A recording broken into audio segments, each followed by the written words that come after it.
नमस्कार दोस्तों।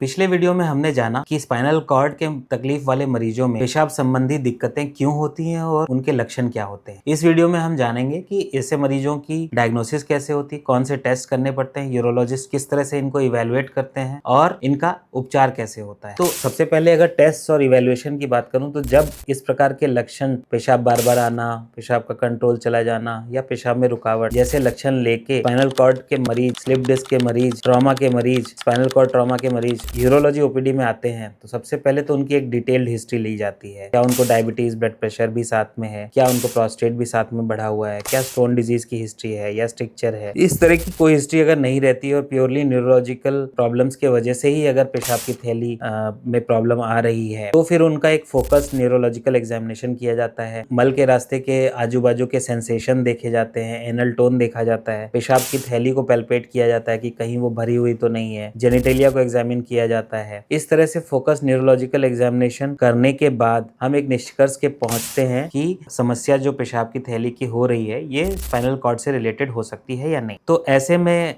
जब हमें ये ऐसा अंदेशा होता है, कुछ बेसिक टेस्ट पहले किए जाते हैं जैसे कि सोनोग्राफी, अल्ट्रासाउंड और उसमें pre void post void estimation यानी कि पेशाब करने के बाद कितना यूरिन अंदर बचा रह जा रहा है। इसके अलावा यूरोफ्लोमेट्री, पेशाब का फ्लो कैसा है। इसके अलावा यूरिन एग्जामिनेशन और क्रिएटिनिन लेवल। इन बेसिक टेस्ट में हमें ये पता चलता है कि पेशाब की थैली पूरी तरह खाली हो रही है कि नहीं, यूरिन का फ्लो रेट कैसा है, उसका पैटर्न कैसा है, यूरिन एग्जामिनेशन में कोई इन्फेक्शन तो नहीं है, क्रिएटिनिन तो नहीं बढ़ा हुआ है, किडनीज में कोई सूजन तो नहीं आ रही है, पेशाब की थैली मोटी तो नहीं हो रही है। इस तरह की सारी जानकारी एकत्रित करके हम फर्दर इवैल्यूएशन के लिए जाते हैं। जब ऐसी चीजें हमें दिखती हैं, किडनी में सूजन, पेशाब की थैली का मोटा होना या पेशाब की थैली में यूरिन अधिक बचा रह जाना, तो इस तरह की प्रॉब्लम जब हमें दिखती है तो हम आगे यूरोडायनेमिक्स टेस्ट के लिए जाते हैं। यूरोडायनेमिक टेस्ट में पहले हमने अलग से एक वीडियो बनाया हुआ है, आप उसको देख सकते हैं। संक्षेप में यह बताना चाहूंगा कि इस टेस्ट में पेशाब के रास्ते पतली पतली दो नलियां डाली जाती हैं। एक नली से पेशाब की थैली में सलाइन भरा जाता है, दूसरी नली से पेशाब की थैली के अंदर का प्रेशर नापा जाता है।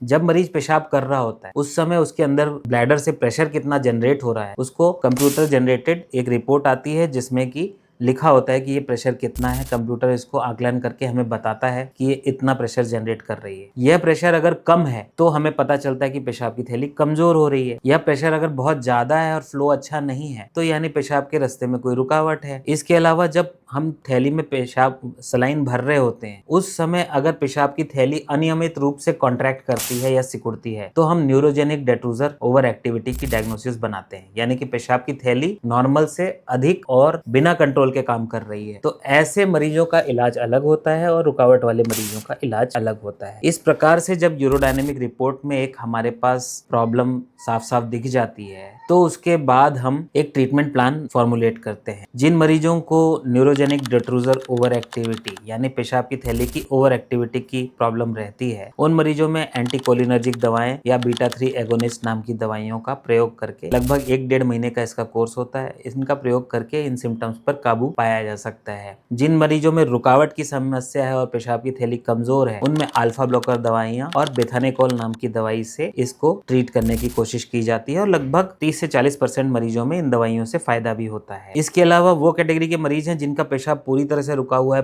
पेशाब की थैली पूरी तरह फेल हो चुकी है, कुछ भी उसमें ताकत नहीं बची है। ऐसे मरीजों में क्लीन इंटरमिटेंट कैथेटराइजेशन यानी स्वयं से पेशाब के रास्ते में पतली सी नली डाल के पेशाब की थैली को खाली करना, ये हम मरीज को सिखाते हैं जो कि हर 6 घंटे पर मरीज को करना होता है जिससे कि पेशाब की थैली पूरी खाली रहती है। क्लीन इंटरमिटेंट कैथेटराइजेशन कैसे करना है इसके बारे में अलग से हमने एक वीडियो बनाया हुआ है, आप उसे देख सकते हैं। और इसके अलावा जिन मरीजों को ऐसी डेक्सटेरिटी ही नहीं है, जो इसको सीख ही नहीं पाते या मेंटल लेवल उतना नहीं है कि खुद से नली डाल सके, उनमें पेशाब के रास्ते परमानेंट नली डालने की भी ये प्रक्रिया हम करते हैं। इस नली को हम पेशाब के रास्ते से भी डाल सकते हैं, पेट के रास्ते सुप्राप्यूबिक कैथेटर के माध्यम से भी डाल सकते हैं, बट ऐसे मरीजों को बार बार इन्फेक्शन होने और स्टोन्स बनने की प्रॉब्लम्स रहती हैं। इन सारे ट्रीटमेंट के अलावा जो बेसिक डिजीज है स्पाइनल कॉर्ड की, अगर स्लिप डिस्क है तो न्यूरोसर्जन से ओपिनियन लेके उसका परमानेंट इलाज कराना, स्पाइनल कॉर्ड में ट्रॉमा है तो उसका इलाज कराना, स्पॉन्डिलाइटिस है तो उसका इलाज कराना, ये बेसिक डिजीज को भी ट्रीट करना उतना ही आवश्यक है जितना कि यूरोलॉजिकल ट्रीटमेंट लेना। तो इस वीडियो में हमने बात की स्पाइनल कॉर्ड समस्याओं में